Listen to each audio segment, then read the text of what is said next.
Hello. Hello सत साई भगत जी। सत साहिब जी। और कैसे हो भगत जी?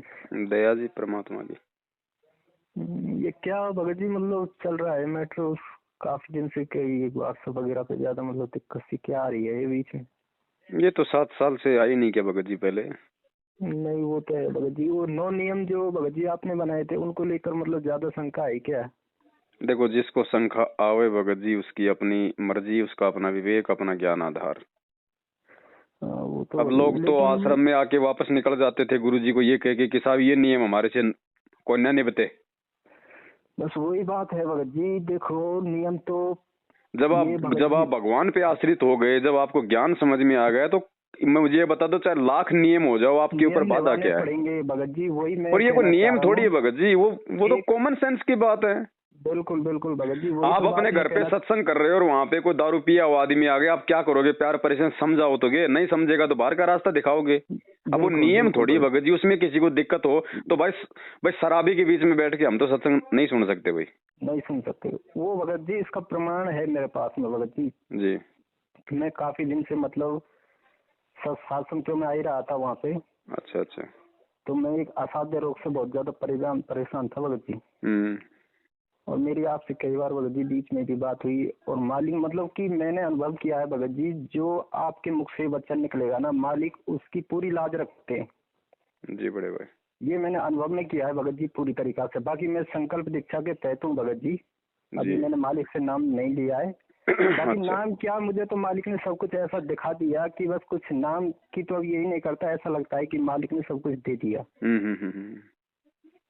तो क्या हुआ था भगत जी, मैंने 4-5 सात संगतियां शादी हैं इधर उधर अपने गया हूँ मैं आसपास की। पहले तो मैं सबसे पहले जयपुर वाली सात संगति में आया था। जी। जो मेरे अंदर रोग है भगत जी, काफी मेरी किडनियों में भी दर्द रहता था जो अचानक खत्म हो गया था। जी। और जो ये 3 ताप वगैरह जो सिस्टम होते हैं हमारे, जो घर के देवी देवता वगैरह, उनके परेशानी थी जो भी ऑटोमेटिक मेरे शरीर से खत्म हुई थी। बाकी मैंने परमात्मा से प्रार्थना जरूर की थी, लेकिन उस टाइम जब मैंने प्रार्थना की थी तो मालिक ने वो सब चीजें शरीर से नहीं डाली थी। वो सब कष्ट मेरे अंदर जो के त्यों थे। लेकिन धीरे धीरे मैं बढ़ता रहा, चलता रहा, इसमें वो कष्ट ऑटोमेटिक मुझे पता भी नहीं लगा कि ये शरीर से कष्ट मेरे जा रहे हैं। जी जी। लेकिन एक कष्ट जो भगत जी मेरा असाध्य रोग जो वैसा था, वो गंदे सिस्टम से मतलब शरीर से आप उचित नहीं जी है इसको कहना। जी। तो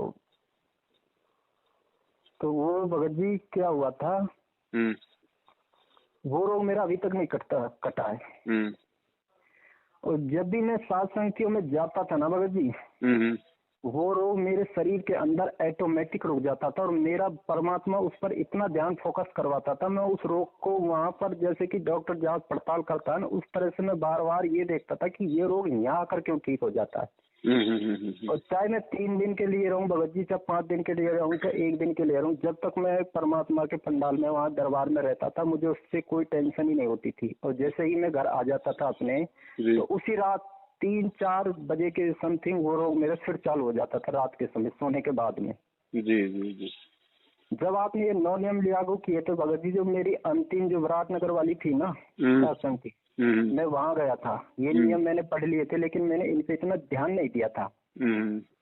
मेरे अंदर ये नहीं थी कि मैं इनको निभाऊंगा नहीं अगले दिन। मैंने तो ये कर रखा है कि नियम क्या। तो जब हम पहले पत्थरों को पूजते थे, पत्थरों की जो मूर्तियों को पूजने जाते थे, हम उनके लिए क्या नहीं करते थे, फूल भी चढ़ाते थे उनको, एक लोटे में पानी मांझ के उनको स्नान भी कराया करते, सारा कुछ तो किया करते थे। भगत जी आज जब परमात्मा सब सामने बैठा तो आज इन सब चीजों को करने में क्या दिक्कत है? इन चीजों से तो परमात्मा खुश होगा ना कि दुखी होगा। जी जी। तो भगत जी जो वो 9 नियम वहां पर गए थे, तो आपने बोला कि ऐसे ऐसे वहां पे ये सब मैंने देखी कि वहां परमात्मा की रजा नहीं होगी। जहाँ ये नियम 9 नियम लागू नहीं होंगे वहाँ परमात्मा की रजा नहीं होगी। तो भगत जी वो रोग मेरे, जब मैं उस सात संगति में पहुंचा था तो मैंने देखा था कि वो रोग मेरे शरीर में ज्यों का त्यों वहां पर रहा था। जी। मैंने अचानक देखा, मैंने फिर स्नान किया सुबह, और मालिक की इतनी भी दया थी, जबकि काफी सात संगतियों में तो हम 5-5:30 बजे सुबह का नित्य नियम कर भी लेते थे भगत जी। लेकिन उस दिन 7 बजे, 3 बजे के समथिंग, 2:30-3 बजे के समथिंग हम 2 भगत भाई थे, बाकी तो लेट गए थे भगत भाई, और हम तो आपस में मतलब परमात्मा की चर्चा करते रहे थे। उसके बाद हम 2:30-3 बजे के समथिंग दोनों सो गए थे। तो मालिक ने उस समय नींद भी हमारी 6:30-7 बजे से पहले खुली नहीं थी भगत जी, जबकि जो और मैनेजमेंट वाले भाई थे उनकी आरतियां भी चल गई थी वहां पर सुबह की नित्य नियम की जी। पर हमारा कुछ नहीं हुआ। तब मैं खड़ा हुआ, मैंने देखा, फ्रेश हुआ तो वो रोग जो का तो शरीर में था। फिर मैंने स्नान किया, उसके बाद सुबह का नित्य नियम करीब 7:30-8 बजे के समथिंग हमने वो किया था जी। तो वो रोग जैसे के जैसे था। मैं वहां से आ गया, मूड इतना खराब हुआ भगत जी हद से ज्यादा कि आज ये हो क्या रहा है मेरे साथ में। मालिक की मैंने इतनी साथ संख्या की, मालिक ने हर जगह बचाया और मैंने यही कहा था कि परमात्मा का साथ संख्या में आप बुलाना चाहते हैं तो इस रोग ये रोग मेरे अंदर में रोकने वाला नहीं है इसको।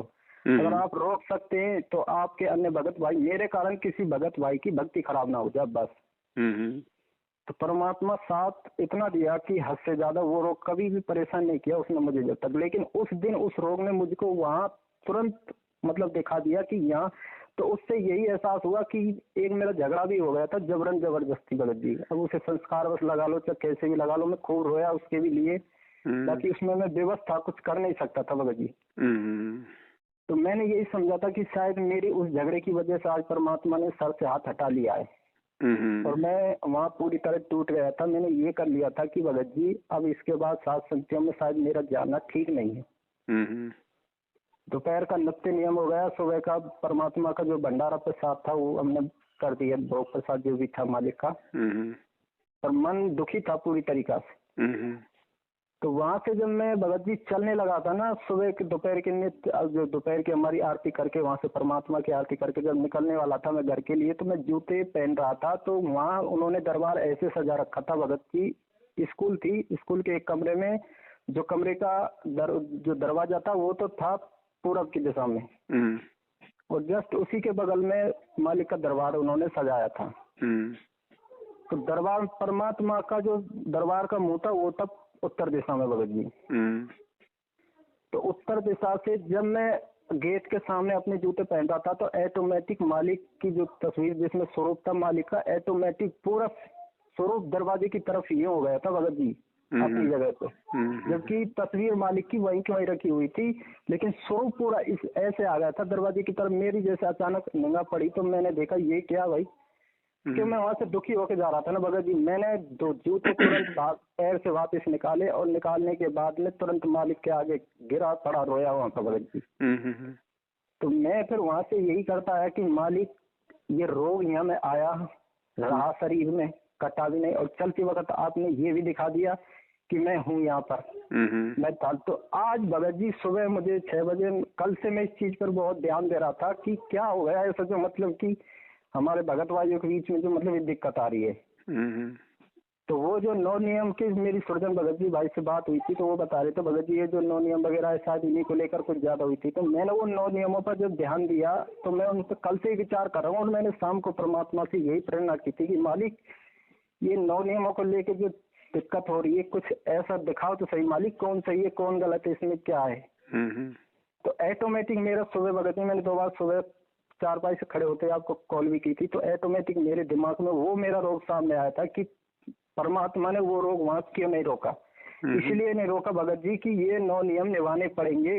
आपने जो आपके मुख से जो वचन निकला है ना, परमात्मा ने दिखा दिया कि बेटे इनके बिन नहीं दिखेगी, ये तो आपको निभाने ही पड़ेंगे। वो 9 नियम वहां नहीं थे भगत जी, वहां पे भक्ति वो से भी आरती नहीं थी, उन्होंने मालिक की आरती मालिक की उससे की थी जिससे हम शुरू से पहले करते आ रहे थे मोबाइलों से, वीडियो से भगत जी। तो मैंने उनसे कहा कि भाई देखो अब ये नहीं चलेगा, अब 2022 लग चुकी है, अब अपनी गलतियां सुधारने की कोशिश करो, मैनेजमेंट वगैरह सारे सबका पीछा छोड़ो, खुद में झांकना शुरू कर दो अब कि हम में कितनी गलतियां हैं। जी जी अपनी गलतियों को महसूस करना चालू कर दो, अगर नहीं करोगे तो कुछ भी नहीं है भगत जी। अब ये भक्ति वो से ही आरती होगी, इसके अलावा और जो आपने उनके फिर परमात्मा ने देखो उस भगत भाई का घर भी दिखाया, तो उन्होंने क्या कर रखा था कि एक फोटो बनवा रखी थी अपने पिताजी की, उसमें मालिक तो खड़े हैं चेयर के पीछे और उनके पिताजी बैठे थे चेयर पर। मैंने की भगत जी ये जीव है आपके पिताजी, इस चेयर पर भगवान को बैठाना था आपको, अपने पिताजी को इनके चरणों में रखना था, और आपने क्या कर रखा है कि भगवान तो खड़े हैं पीछे को और चेयर पर बैठे हैं तुम्हारे पिताजी, ये गलत है भगत जी, अब हटा दो, अब नहीं चलेगा। अगर आपको इसमें रखना है इसमें, हाँ ये मालिक को आप बैठाकर चरणों में रख लो, नहीं तो आप अपने पिताजी की फोटो रखना चाहते हो तो अन्य किसी कमरे में लगा लो, कोई दिक्कत नहीं, पर इस तरीका से मत लगाओ कि मालिक खड़े हैं और पिताजी तुम्हारे बैठे हैं। इनसे बड़ा पिताजी है कौन? ये तो गए भगत जी। नहीं, पहली बात तो परमात्मा ने स्पष्ट मना कर रखा है, अपने दादा परदादा देवी देवता संत महात्माओं की फोटो रखनी नहीं, हमने रखनी नहीं है। मैंने की भगत जी ये क्या हो रहा है? मैंने की पर वहाँ आपकी ये थोड़ी बात थी भगत जी, वो कि भाई वहाँ से उठकर चले आइए। मैंने की चलो देखो अपने अपने हिसाब से होता है, वो भी आपकी भी। उसके बाद पे मैंने थोड़ा बाद में विवेचन किया कि अगर ऐसी सख्त इजाजत हमको नहीं मिलेगी तो हम अमल नहीं कर पाएंगे जल्दी। प्यार से अमल जीव नहीं कर पाता। अगर इतनी सख्त हिदायत आप नहीं देते तो हम उन चीजों को इतनी जल्दी उन चीजों पर इतनी जल्दी मतलब गौर नहीं कर पाते। ये करते हाँ चल सब हो जाएगा, धीरे धीरे हो जाएगा, लेकिन वहाँ वो बात पकड़ी देखी मैंने की भगत जी अब इन सब चीजों को हटाओ यहाँ से, केवल परमात्मा का एक स्वरूप रखो। अब यहाँ कुछ नहीं चलेगा। और भक्ति बोध आज के बाद अगर आप सात्संग के यहाँ करवाते हैं तो इन चीजों को देख लो भगत जी, यहाँ पर ना तो जो 9 नियम है ये सारे इनमें से सब निभाने पड़ेंगे भगत जी। भक्ति बोध आज के बाद मंगा लो, 10-20 जितनी है यहाँ रखो। अगर कोई भगत भाई नहीं लेके आता है गलती से किसी भी कारण से तो आप उनको दो। अब तो भगत जी इनसे आरती होगी यहाँ पर, और भोग जो भी कुछ लगेगा सब कुछ ऐसे ही होगा जैसे ये 9 नियमों में है। ये कहाँ की साथ संगति की बात है? ये विराटनगर जो तेवड़ी वाली थी भगत जी। अच्छा, विराटनगर तेवड़ी। हाँ, तेवड़ी के पास की थी भगत जी। तो वो रोग उस टाइम नहीं कटा था भगत जी। आज मुझे इस चीज का एहसास हुआ, उस रोग को लेके मैं इतना परेशान था भगत जी कि आज भी वो बरकरार है। लेकिन मैं यही सोचता था कि मालिक ने सब कुछ दिया, इतने रोग काट दिए, बीपी ब्लड प्रेशर इतना रहता था, सब कुछ खत्म कर दिया, लेकिन ये रोग क्यों नहीं कट रहा? शायद हो सकता है परमात्मा नहीं, ने एक चीज और भी है भगत जी। 2 बातें हैं वहाँ पे। अपने ललित भगत जी हैं जिन्होंने साथ संगति रखवाई थी। उन्होंने दास को पहले फोन किया था, तो दास ने उनको भगत जी मना कर दिया था कि भगत जी आप इतना जल्दी साथ संगति मत रखवाओ, आप अगले शनिवार को रखवाओ, 29 तारीख के आसपास जो आएगा, तो उसमें जो है हो सकता है दास भी उसमें मतलब समय दे देगा मालिक के दया से। तो शायद उन्होंने नहीं माना उस बात को। बाद में तो उनका फोन भी आ गया कि भगत जी शायद हमारी गलती थी, हमने आपकी बात को उस समय गौर नहीं किया, क्योंकि उस समय फिर वो बारिश वगैरह भी आ गई थी, काफी कुछ हो गया था। मौसम भी मतलब हाँ, जो काफी भगत आने थे वो मतलब नहीं वहाँ पे जा पाए। तो दास ने कहा कि भगत जी देखो, मालिक ने दास से जो बुलवाना था वो आपको दास ने संदेशा दे दिया था, उसके बाद कोई जबरदस्ती अगर करता है तो भगत जी फिर मैं नहीं किसी को मना कर सकता। और दूसरी बात भगत जी, परमात्मा कहते हैं कि मान लो अगर किसी प्रोग्राम में अगर प्रधानमंत्री ना जा पाए और वो अपने किसी नुमाइंदे को अगर कोई संदेशा देके भेज देता है तो वो प्रधानमंत्री की ही बात माननी चाहिए, उनमें मीन में कोई निकालेगा फिर वो दिक्कत वाली हो जाएगी बात। तो दास जो भगत जी अगर एक तरफ तो संगत ये सोचती है सत्सेवक भाई बहन की भाई परमात्मा ने पवन दास को निमित्त बना रखा है, और फिर ये पवन दास जो बातें बोलता है फिर आप उनमें मीन भी निकालते हो, आप उनके ऊपर थोड़ा बहुत मतलब विवेचन भी नहीं करते, तो भगत जी फिर वहां पे बात नहीं बनेगी। अब ये जो 9 जो नियम है ये वैसे कोई नियम नहीं है, ये मतलब ये कॉमन सेंस की बातें हैं। ये तो करने पड़ेंगे भगत जी, ये कॉमन सेंस है भगत जी। ठीक है, और अगर ये चीजें भी अगर हम अमल नहीं करेंगे तो परमात्मा क्या करेगा वहां पे आके? फिर क्या करेगा भगत जी? सही बात कह रहे हैं। क्या करेगा फिर? ऐसे तो भोग तो हमारे मैनेजमेंट वाले भी लगाए रहे हैं, अपने अपने घरों में सब लगा रहे हैं, वैसे भी लगाते होंगे, फिर उनकी भी तो सत्संगों में गोलियां चल रही हैं, तो कहाँ है वहां पर परमात्मा?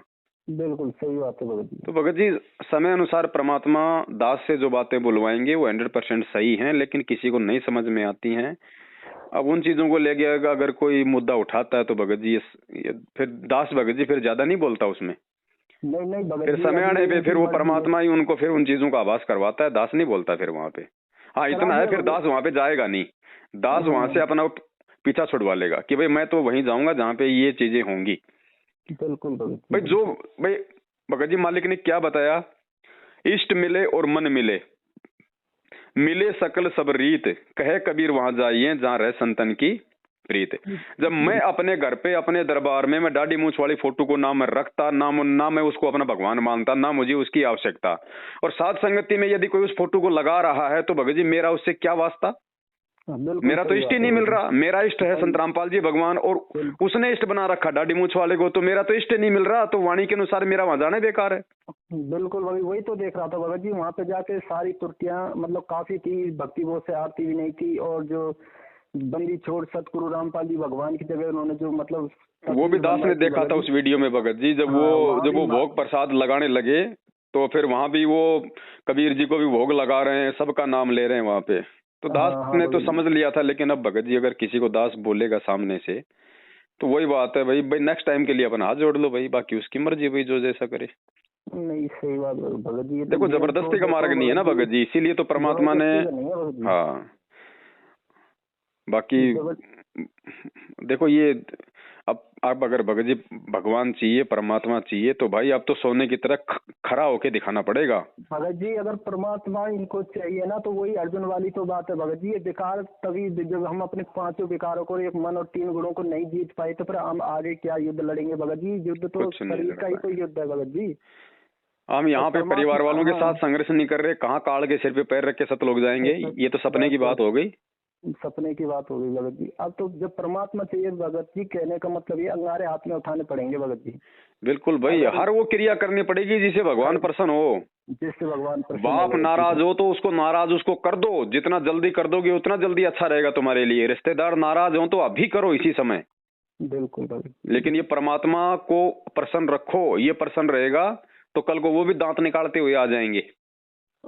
वही तो, और आसक्ति वाली बात कहते हैं भगत जी। देखो मैं तो आपसे 2017 में जुड़ गया था और मालिक ने मुझे तो कुछ भी नहीं दिखाया था उस टाइम, केवल एक नास्त्रदामस्य की भविष्यवाणी थी। उसके बाद मालिक की सृष्टि रचना सुनी, उसके बाद में तुरंत आपका वीडियो परमात्मा ने ऑटोमेटिक सामने ला दिया था बस 2017 में, जिसमें आप परमात्मा की सौगंध खा के वो नाम दीक्षा वाला जो सिस्टम था भगत जी, नाम के अंदर जो आपके यहाँ पे खोला, जी जी जी, उसी दिन से मैं तो भगत जी आपके साथ था, देख लिया। बाकी जो आसक्ति वाली बात कहते हैं भगत जी, जब हमारे पद चिन्ह हमें बता रहे हैं कि जब आप जो वाणी बोल रहे हैं भगत जी, आप जी के मुंह से जो कुछ निकल रहा है, जो भी कुछ शब्द निकल रहे हैं, उन शब्दों से हमारे कदम आपकी तरफ ना मुड़कर सीधे परमात्मा की तरफ बढ़ रहे हैं। वो हमें पता है इन बातों का भगत जी, हमें भी पता है, लेकिन वही बात ना, काल बलि भी तो कुछ न कुछ संगत के अंदर बखेड़ा करना चाहेगा ना, तो बेतुकी बातों को लेके। जब मालिक की तरफ बढ़ रही है तो भगत जी फिर हम आप पर आसक्त हो पा रहे हैं। और रही बात भगत जी आसक्ति की, भगवान के ज्ञान से तो हमने अपने माँ बाप, बेटा बेटी, भाई बंधु से आसक्ति हटानी पड़ेगी। पवन दास में हम क्यों लगाएंगे आसक्ति? क्यों लगाएंगे भगत जी? इस ज्ञान से तो पूरी दुनिया से आसक्ति हटके उस परमात्मा में लगेगी हमारी। बस अरे एक बात बताओ फिर, चलो ठीक है, आज मान लीजिए पवनदास ने आज बोलना छोड़ दिया, कल को ये दुनिया वाले गाएंगे परमात्मा के गुण, जब इनको मालूम पड़ेगा तो फिर क्या करोगे? दुनिया में आसक्ति हो जाएगी तुम्हारी, छोड़ दोगे भगवान की भक्ति? सही बात है, इसके तो हर दुनिया गाएगी गुण। अब पूरी दुनिया इसी परमात्मा के गुण गाएगी भगत जी। ये भजन बनाने वाले अब इस भगवान के भजन गाएंगे तो क्या उसके भजन सुन के हमारी मतलब उसमें भजनी में आसक्ता हो जाएगी क्या? बिल्कुल सही है। तो ये भगत जी तो कॉमन सेंस की बातें हैं, थोड़ा बहुत तो देखो बखेड़ा काल संगत में करवाता है। अब इसी बखेड़े में परमात्मा हम भक्तों की विवेक की परीक्षा लेता है। बिल्कुल भगत जी, ऐसी बात नहीं है कि परमात्मा को नहीं पता था ये नहीं होगा या फिर ये नहीं होना चाहिए। ये सब कुछ जो हो रहा है परमेश्वर आप और हम भक्तों को कच्चे से पक्का बनाने के लिए कर रहा है, सीधी सी बात ये है। सही कह रहे भाई, ये तो रिहर्सल ऐसी चल रही है भगत जी, इसमें नहीं देखो कजोड़ भगत जी को भी कोई इसमें वो नहीं है, किसी का कुछ भी नहीं है भगत जी। तो आप जो वो भी बात सही है, कुछ संस्कार भी हैं। देखो टीचर भगत जी बच्चों को पढ़ाता है, बिल्कुल, क्या उस टीचर को नहीं पता कि कौन सा बच्चा क्या पढ़ रहा है, वो कौन से बच्चे में कितना दिमाग है? लेकिन फिर वो प्रैक्टिकल क्यों करवाता है, टेस्ट क्यों लेता है, एग्जाम क्यों होते हैं? उस बच्चे को अपनी औकात दिखाने के लिए। बिल्कुल, टीचर को तो पता है कि तू कितना पानी में है, लेकिन उस बच्चे को भी तो अपनी औकात का पता चले ना।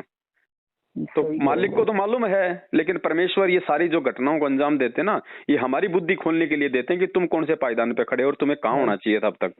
बिल्कुल, इतनी सी बात है, बाकी कोई नहीं। परमात्मा तो भगत जी सबके साथ में ही है, लेकिन है उसके साथ मालिक ने स्पष्ट कह दिया जो मर्यादाओं में।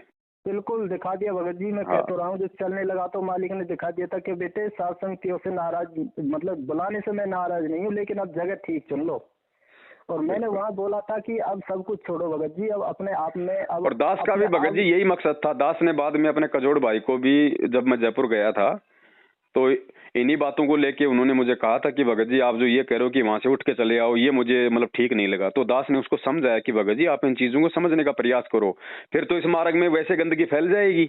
हमने क्यों कहा कि वहां से उठ के चले आओ? हमने ये मतलब संगत वालों के लिए इशारा नहीं है, ये इशारा है कि मेरे पास में इतने फोन आते हैं, आपके पास इतने फोन आते हैं कि भगत जी मैं भी साथ संगति कराऊंगा, मैं भी साथ संगति कराऊंगा, तो उन आत्माओं के ऊपर ये अंकुश लग जाएगा। जब एक दो बार उनके साथ ऐसा हो लेगा ना, तो फिर वो थोड़ा सा जो है मतलब वो दबाव में होंगे, थोड़ा सा वो विचार करेंगे कि अगर हमने ये मर्यादा नहीं निभाई तो भगत तो यहाँ आके भी फिर वापस चले जाएंगे। तो एक तो बात बात पे कोई भी आदमी, अब चाहे कोई मर्यादाओं में है या नहीं है भगत जी, वो भी कह देता भगत जी मैं भी साथ संगति करवाऊंगा। अरे भैया साथ संगति करवाने के लिए कुछ नियम है, कुछ मर्यादा है। तो ये उन लोगों के लिए था भगत जी जो बात बात पे हमें फोन करके कहते हैं कि मैं भी साथ संगति करवाऊंगा, और जब हम उनको मना कर देते हैं तो फिर वो अमल की मुंह मोटा कर लेते हैं। तो फिर मालिक ने दास को प्रेरणा करके फिर ये बातें संगत में डलवाई थी, ये नो कि भैया अगर आप इस लायक हो तो आप साथ संगति करवाओ, नहीं तो आपके घर पे परमात्मा नहीं आएगा। फिर आप जी जो अमल की फोटो कोई भोग लगाओगे, परमात्मा नहीं है फिर। अब इस चीज को भगत जी कोई समझ नहीं पाया मेरे इशारे को। अब हर चीज को देखो भगत जी, अब मैंने अगर ये चीजें मैंने अगर भाई अगर बिना किसी सलाह मशवरे के अगर मैंने संगत में अगर किसी को बोल दी हैं, तो फिर मैंने किसी पे विश्वास करके तो बोली होंगे ना। मुझे विश्वास था मधु पे, मुझे विश्वास था कजोड़ भगत जी पे कि भाई वो तो कम से कम मेरी इस बात को समझेंगे, लेकिन वो भी नहीं समझ पाए भगत जी वो कॉमन सेंस वाली बात को। अब बताओ फिर हर बात के लिए, अब मेरे को तो दिन में कोई 50 प्रेरणा होती है, हर बात की थोड़ी बैठ के भगत जी मतलब वो जा जाके या आके या फिर इस तरह से बात की जाएंगी, फिर हम भक्ति क्या करेंगे। इसीलिए तो परमात्मा ने कहा ना कि एक ने कही दूजे ने मानी, कहे कबीर वो दोनों ज्ञानी।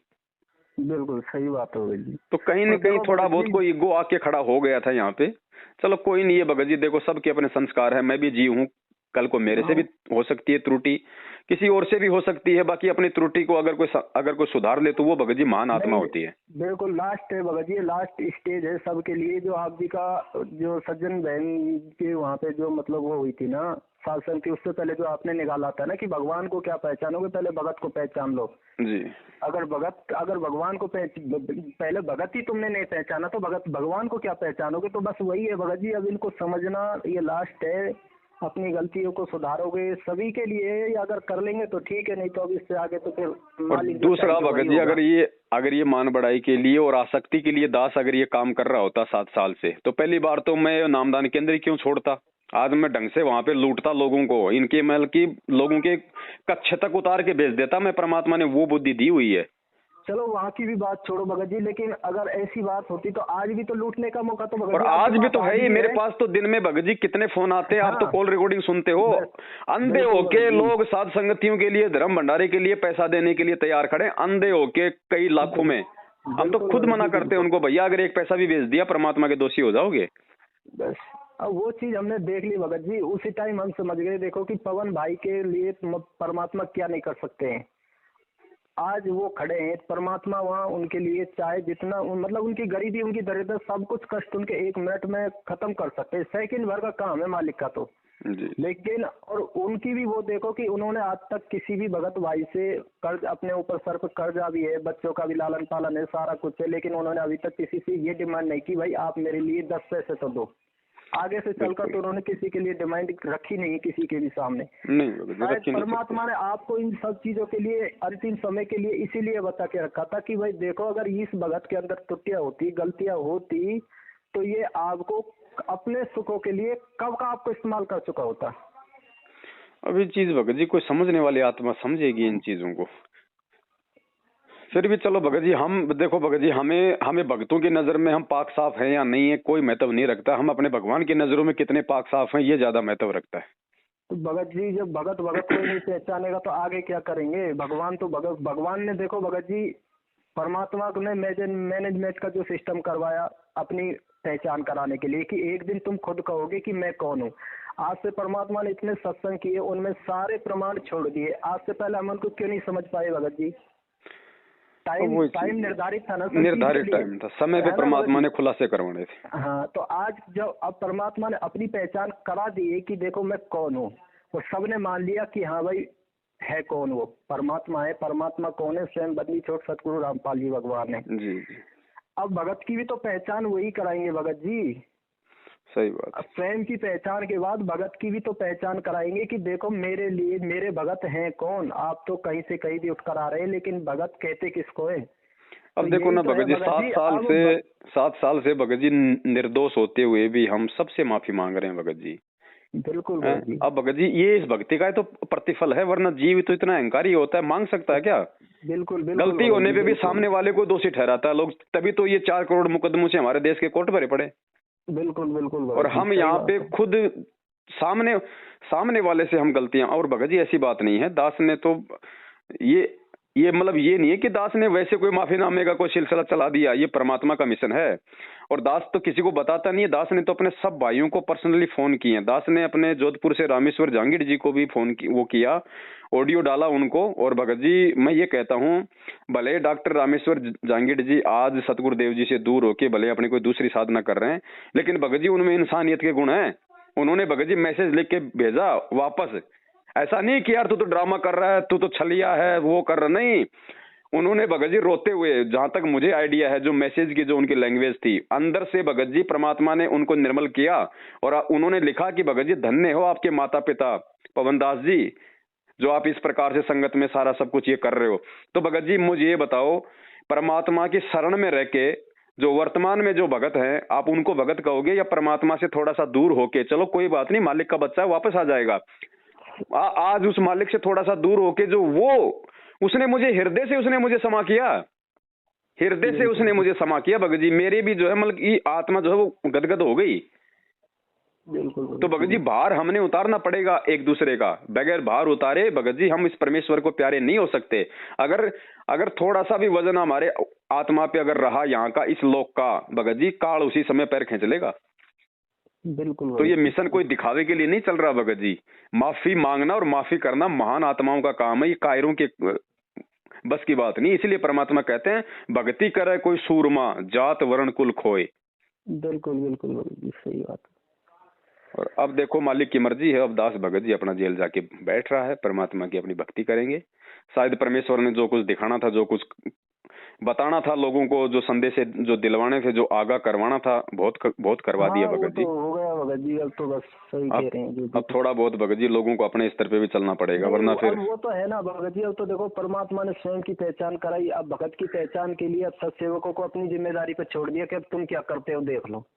बस बस बस बस अब तो अपनी जिम्मेदारी ये हो गई भगत जी, इससे आगे बस अब देखो भगत की पहचान ये कैसे करते हैं, खुद को भगत कहाँ तक साबित। अगर ये खुद को भगत मानते हैं तो ये अपने लक्षण जरूर परमात्मा के रहनी गहनी से मिलाएंगे भगत जी।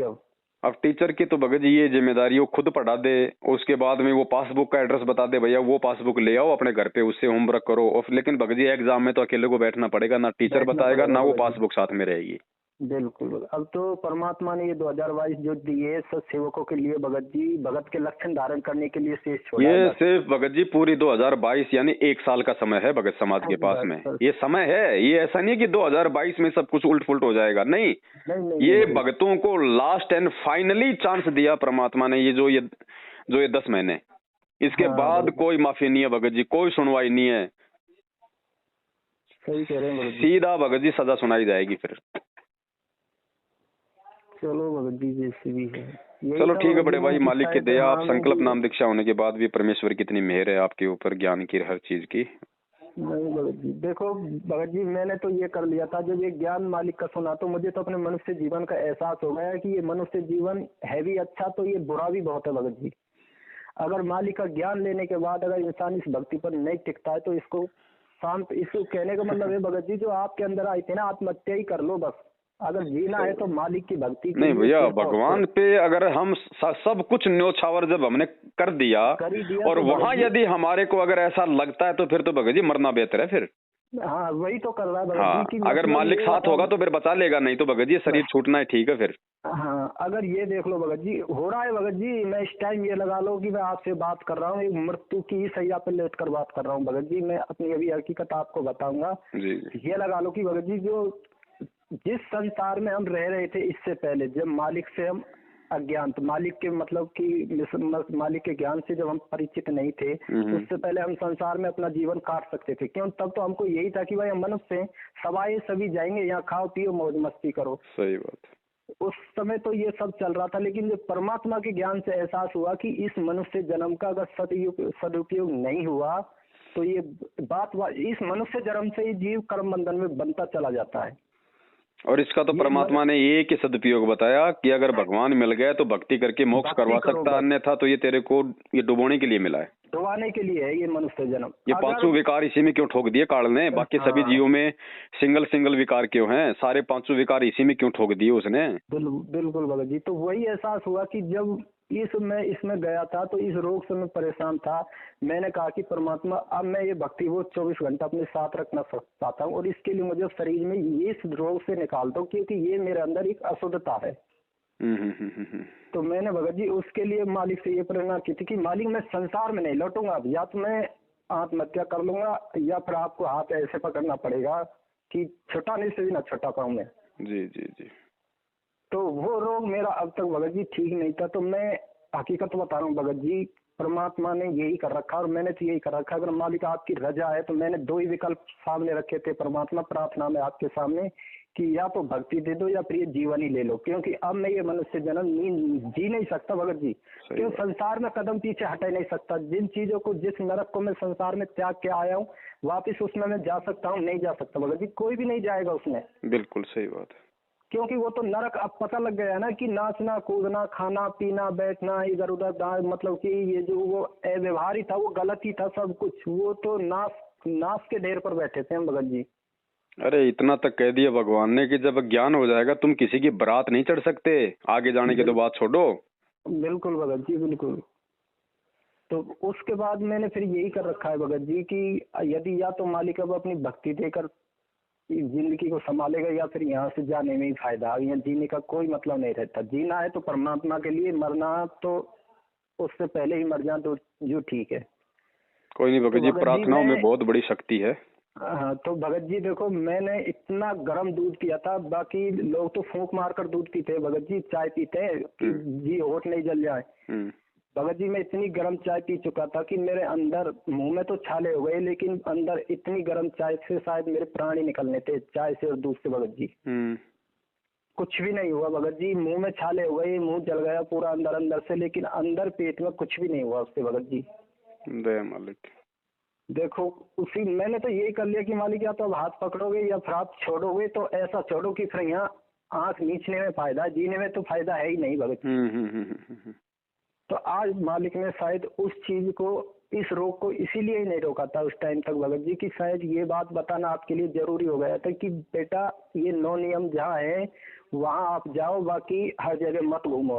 अब घूमने में हर जगह ठीक नहीं है, तो जाओ, अगर वहाँ एक बार आपको जाने का मौका है वहाँ देख लो, अगर ठीक लगता है तो उनसे बोल दो भैया देख अगर ये चीजें आप यहाँ अलाउड करते हैं तो दोबारा साथ संगति रखना, वरना हमारी आप मत करना कि हम यहाँ आ सकते हैं आपके पास। अब ये भक्तों का आपसी काम है भगत जी। दास की तो ड्यूटी थी परमात्मा के द्वारा जो संदेशा दिलवाना था, दास ने तो बता दिया। अब ये उन भक्तों के ऊपर है, वो भगत जी वहां जाके उस परमात्मा को नाराज करते हैं या फिर अपना क्या करते हैं भगत जी। बस तो आज भगत जी उसी बात का परमात्मा, इसीलिए दास भगत जी हर किसी साथ संगति का पोस्टर नहीं बनाता है। दास हर किसी साथ संगति को मतलब वो नहीं करता है कि भाई आप वहां जाओ, नहीं। जहां परमात्मा दास को प्रेरणा करते हैं, दास केवल उसी का वो करता है भगत जी। और दास मना कर देता, उसके बाद भी दास को अगर इस तरह से करके अगर पोस्टर बनवाते हैं तो वो एग्जाम्पल आपके सामने है भगत जी। बिल्कुल दास ने मना कर दिया था उनको, चाहे आप उनसे बात कर लेना ललित जी से, दास ने उनको मना कर दिया था। उसके बाद भी उन्होंने मना करने के बाद भी उन्होंने रखवाई, तो उसका परिणाम भी अब आप सबके सामने। बिल्कुल आगे आ लिया भगत जी। वहाँ तो देखो जाने का कोई विचार नहीं था। एक नरेश भगत जी हैं भिवाड़ी वाले, उनका फोन आया था कि भगत जी कहाँ पे हो। मैंने कि भगत जी मैं तो अलवर में हूँ, सत्संग की भी नहीं चल रहे हो। मैंने कि भगत जी जाने का तो अभी ऐसा कोई विचार तो बना नहीं था, लेकिन आप आ रहे हो तो चल दूंगा, मुझे क्या दिक्कत है भगत जी। मैंने की सत्संग की मैं तो मना करता नहीं, अगर मालिक बुला रहे तो मुझे आ जाओ भगत जी, मैं भी चल रहा हूँ। चलो ठीक है, मैंने कि आप भी आ जाओ, हम भी निकलते हैं इधर से। तो हम उसमें चले गए वहाँ पे भगत जी। वहाँ देखा तो हाँ, ये बात तो भगत जी देखो डॉक्टर भी बोल देता है कि भैया देख अगर ये नियम निभाई जब तो देख ये तेरा रोग कटेगा, नहीं तो नहीं कटेगा, चाहे तू कहीं जाके बैठ जा। बिल्कुल भगत जी बिल्कुल। वहाँ देख लिया मैं यही, आज उस चीज का जवाब मिल गया था भगत जी। मैंने शाम को ही प्रार्थना की थी परमात्मा से कि सुबह भी की थी शाम को भी की थी कि मालिक इतना बड़ा ये झगड़ा बन कैसे रहा है। बड़ी मुश्किल तो वहां से निकल के आए थे, हमको भी ये रास्ता आपने सहज दिखा दिया, अब कहाँ जाएंगे यहाँ से। तो वो तो चलो करी परमात्मा ने जैसे भी कि ये दिल में आई कि बेटा जब मैंने वहां से यहाँ बैठा दिया तो ऐसी बात नहीं है, अगर तुम ठीक रहोगे अपनी जगह पर तो यहाँ से भी उठा के मैं वहाँ बैठा दूंगा जहाँ तुम सेफ रहोगे। सही बात नहीं, हम तो भगत जी जैसे ही ज्ञान सुना था तो हमने तो यही लगा था कि भाई नाम लेने में फायदा है। हम भी कॉल लगाने लग गए थे मैनेजमेंट के पास में, लेकिन कॉल करने से पहले ही आपका वीडियो सामने आ गया था उस दिन भगत जी। नाम तो भगत जी एक मोहर है, नाम तो एक मोहर है। जैसे कोई दो लड़का लड़की हैं, अगर वो शादी किए बगैर शारीरिक संबंध बनाते हैं तो वो बदनाम हो जाते हैं, शादी करके करते हैं तो समाज में उनको मान्यता मिल जाती है। बस बस सिर्फ एक मोहर है नाम, और नाम का कोई वो नहीं स्पेशल भगत जी। अब तो मालिक नाम के लिए दिल ही नहीं करता। अब तो बस मालिक से बार बार यही प्रार्थना है कि मालिक इस खेत को इतना बुहार दो, इस शरीर रूपी खेत को इतना निखार दो भगत जी कि इसमें बस एक आपके नाम के अलावा कुछ रह ही ना पाए। बिल्कुल बिल्कुल बिल्कुल। और जब परमात्मा जब साक्षात आप धरती पे, तो नाम कौन सी बड़ी चीज है, आपसे बड़ा आपका नाम नहीं हो सकता भगत। अरे उस नाम से तो सबसे पाक पवित्र नाम बंदी छोड़ सतगुरु रामपाल जी भगवान है। उससे बड़ा असली सार नाम तो ये है। अगर कोई इस नाम की अगर महत्वता को, पवित्रता को अगर कोई समझ जाए तो सबसे बड़ा नाम तो ये जयकारा है परमात्मा का। अगर मर्यादा में रह के अगर शुद्ध भाव से अगर लगा लिया जाए तो बस भगत जी बस यही दिल में कर रखा है कि मालिक, सिर्फ मैंने ये नहीं कहा था कि मुझे सार नाम दो, सतनाम, मुझे आप मिल गए, सब कुछ मिल गया। अब इसके अलावा कुछ नहीं चाहिए। परमात्मा आपकी पहचान होगी, सारा कुछ मिल गया। बस अब तो ये है कि मैं हर पल आपका ध्यान करूं, मेरा ध्यान केवल आप में रहे, मुझे ये दे दो बस परमात्मा। और इस रोग से मुक्ति दे दो कि मैं 24 घंटे भक्ति बोध रखने के योग्य हो जाऊं अपने साथ। दया मालिक। इससे ज्यादा कुछ नहीं मांगा था, लेकिन ठीक मालिक ने जो सुना वो ठीक है जहाँ तक भी। क्योंकि दोस्त तो हमारे अंदर भगत जी है, कमियां हमारी हैं भगत जी, हमारी ही रहेंगी अंत तक। परमात्मा में ना कोई कमी थी, ना है, ना कोई होने वाली। कर रखा है भगत जी, यही दिल बार यही दबा देता है। और वही बात है, फिर भगवान ने बोल भी तो दिया भगत जी, परमात्मा हमारा भी तो कुछ चेक करता है ना। मालिक ने बोल भी तो दिया, भैया राम नाम रटते रहो जब तक घट में प्राण, कबू तो दीन दयाल के भिनक पड़ेगी कान, और द्वार धनी के पड़ा रहे चाहे धक्के धनी के खाए, 100 काल जग जोड़ ही पर द्वार छोड़ ना जाए। अंत में उस परमात्मा को शर्म है, उसको लाज है, वो सुनेगा। यही कर रखा है इस टाइम दिल में, यही है भगत जी कि जब तक आपने परमात्मा ये सांस बख्श रखी है तब तक तो छोड़ के जाऊंगा नहीं जी।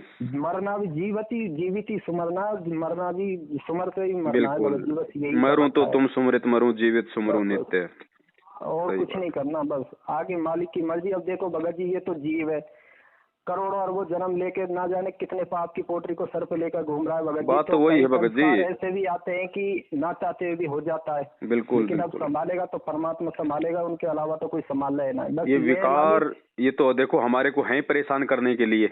बाकी मालिक ने कह दिया तुम शरण में पड़े रहोगे तो धीरे धीरे तुम्हारे ये भी समाप्त करूंगा। ये नहीं है कि जिसने नाम ले लिया, नाम लेते ही बिल्कुल वो 24 कैरेट सोना बन जाएगा, ऐसा कोई नहीं है। गलतियां हमसे भी बहुत हुई है, नाम दीक्षा लेके सबसे होती है गलतियां, लेकिन इस परमात्मा को अपने दिल से मत निकालो। गलतियां तो चलो हम ठीक है, धीरे धीरे ज्ञान होता जाएगा, हम सुधार करते जाएंगे। नहीं भगत जी, यही कर रखा है दिल में मालिक, आप सच्चे, आपका ज्ञान सच्चा, आपका मार्ग सच्चा। अगर कर्म बिगड़े हैं, दोषी हूँ तो मैं हूँ अपने आप में, दुर्भाग्य मेरा है। बिल्कुल, जो आपसे दूर जा रहा हूँ, आपसे दूर होने के लिए मतलब जो कोशिश हो रही है, तो ये परमात्मा, ये मेरा ही दुर्भाग्य है। आप तो निर्मोही है परमात्मा, आप तो किसी का, आप पर तो कोई कर्म बंधन लागू ही नहीं होता था। और अगर यदि परमात्मा ही गलती कर देगा तो पर भगत जी फिर ये सृष्टि तो तहस नहस होने में क्षण भर लग रही है। सुधारने वाला कौन है फिर? हाँ, तो जो परमात्मा चलाने वाला ही गलत है तो यहाँ सही है कौन? फिर तो ये ऑटोमेटिक ही जल के राख हो जाएगी भगत जी। परमात्मा ने कहा ना कि जब श्री कृष्ण जी का जन्म हुआ तब काल ने आकाशवाणी की थी कि भाई ये जो तेरी बहन के जो गर्भ से जो संतान हुई है ये तेरा विनाश है। तो कंस ने उसको सत्य मान लिया। अब परमात्मा ने कहा कि वो नादान ने जो है मतलब बच्चों को मरवाना शुरू कर दिया। और फिर परमात्मा ने कहा अगर वो तुझे ये लगा कि ये भविष्यवाणी बिल्कुल सही है तो नालायक, इसका समाधान भी यही है कि भाई मतलब संतों की शरण में जा, भगवान के आगे रो, उन्हीं से माफी मांगे। बिल्कुल, और कोई दूसरा रास्ता नहीं है, फिर कोई रास्ता नहीं है। तो परमात्मा साथी है भगत जी, वो ही रहेगा। और ये दुख तकलीफ संकट देखो भगत जी, ठीक है इनका रूप अलग अलग है, आपके साथ में ऐसा है, मेरे साथ में कोई दूसरी परिस्थितियां, तीसरे के साथ में कोई तीसरी परिस्थितियां। हाँ, सबके साथ है भगत जी, है कि नहीं? तो ऐसा नहीं है, समय आने पे परमात्मा, क्योंकि देखो वही बात है, कहावत है ना कि तेल तो हमेशा तिलों में निकलता है। तो इस भक्ति से ही परमात्मा हमारे को धीरे धीरे लाभ देगा। परमात्मा तो सिकंदर लोधी की तरह भी लाभ दे देगा, लेकिन भगत जी वही है ना, फिर मालिक को पता है ना, फिर ये मेरे से दूर हो जाएगा। तो परमात्मा को पता है कि किस आत्मा को किस प्रकार अपने चरणों में लगा के रखना है, तो वो ट्रीटमेंट परमात्मा का है, तो हमने ही उनके अनुसार चलना भगत जी। बिल्कुल भगत जी। बाकी ज्ञान से साबित हो गया दुनिया में दूसरा कोई परमात्मा नहीं है। नहीं है भगत जी, मालिक परमात्मा केवल यही है और इनके अलावा दूसरा नहीं है। बाकी तो अपनी सोच है जो भी कुछ है, लेकिन अब अगला खेल मालिक का यही है कि भगवान की पहचान तो तुम कर लिए, लेकिन अब पता लगेगा कि भगत की पहचान कैसे होगी। जय हो परमात्मा की, जो भी मालिक दया करे। अपने को अपने मालिक की तरफ ध्यान दे के चलना है भगत जी। सेवा भगवान ने दी थी, वो अपने खैर अपन पूरी तरह से नहीं निभा पाए क्योंकि अपन जीव हैं, फिर भी अपन ने पूरी कोशिश की। अब आगे काम उस परमात्मा का। हाँ भगत जी, ये तो है ही है। हाँ, जीव की औकात भी है क्या परमात्मा, ये तो सब करे वो है ना, करने वाले सब मालिक हैं, जीव तो केवल एक निमित्त मात्र है। निमित्त मात्र है भगत जी। चलो ठीक है बड़े भाई, है ठीक है सब साहब। जय हो बंदी छोड़ी। जय हो बंदी छोड़ी।